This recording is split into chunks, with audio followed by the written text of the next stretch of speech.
Welcome to TWALE TV Wale. Yes, TWALE TV Sports. Welcome back. Well, quick one. I need to return to a fan's question yesterday when he was calling me out on my appraiser for Southgate. He told me I was wrong.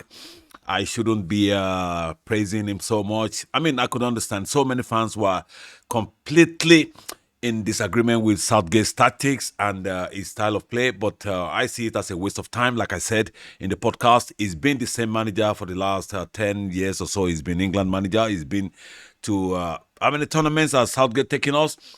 You know, quite enough. I can't remember the statistics for that, but I'm sure we should by now know what to expect from Southgate.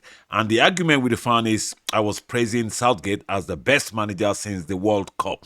And he wouldn't listen, he wouldn't take it. But here is a place where you can't argue with me, okay? I own the microphone here.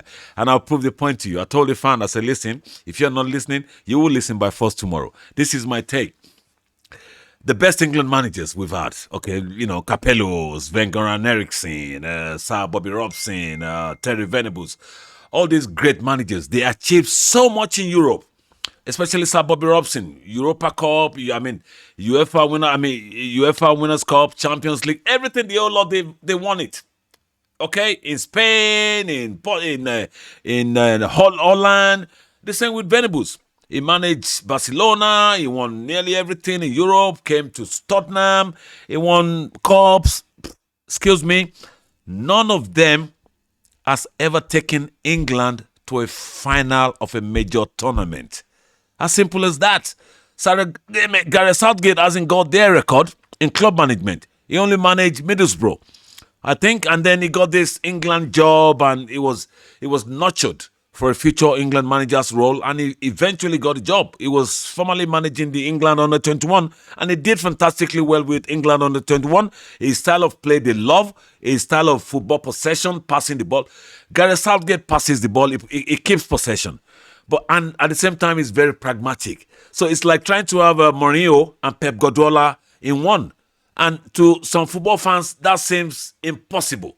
That you can't be passing the ball and keep possession and not have this attacking philosophy. And that's what Gareth Southgate is trying to achieve as a manager. And I see that.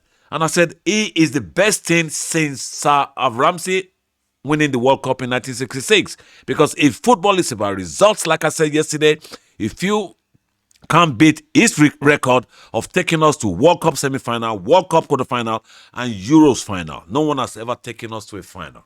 End of story. So I hope you get my point. Anyway, let's go quickly into into Scotland. Tottenham fans, what are you doing to me? Let's go to Scotland because all the noise has started again. Okay, Scotland. Oh, Steve Clarke is rubbish manager. He should have done better. Scotland should have, at least given their fans something to cheer about, something to scream about, something to jubilate, that they should have put in the hard tackles. They should have raised the game. And, excuse me, this is Scotland, okay? Maybe the same problem with England fans happened with Scottish fans. Don't believe the hype, they say. If you believe it, keep it to yourself. Don't get carried away in your own hype. Scotland have never gone past a group stage of any competition, okay, for over 70 years. Okay, look at that statistics.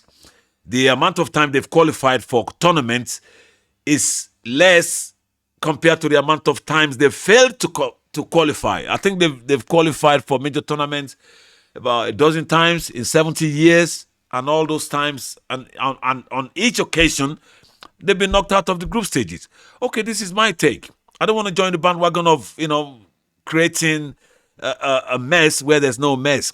Scotland is Scotland. Okay, Scotland have been very unfortunate to be a home nation with England, who is a prominent football country, football nation, where the English, we created football, all this mentality. We have lived this in England for so many decades. I am just fortunate to witness England prior to the birth of English Premier League. England is more or less like Scotland. We hype the players, we do everything, we get knocked out, we get beaten. But since the arrival of English Premier League, the level of competence, the level of skills, the level of mentality and approach to football from English players has changed dramatically, and that's what England is benefiting. But apart from that, the financial resources in England, you can't compare that to Scotland.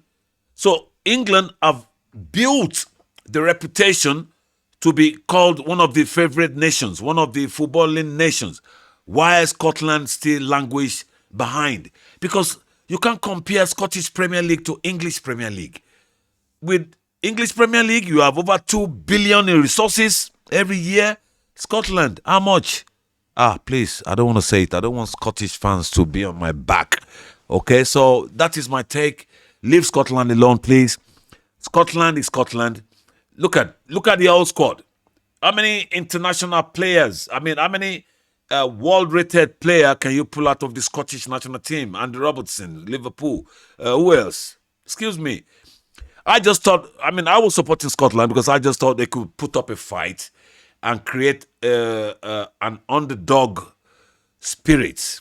Okay, when you're the underdog, you can create this spirit that can steer you and spur you on to greater heights in tournaments. And I thought Scotland would be able to do that with all the hype that they will create that spirit. But unfortunately, they couldn't, and they got beaten, and deservedly so.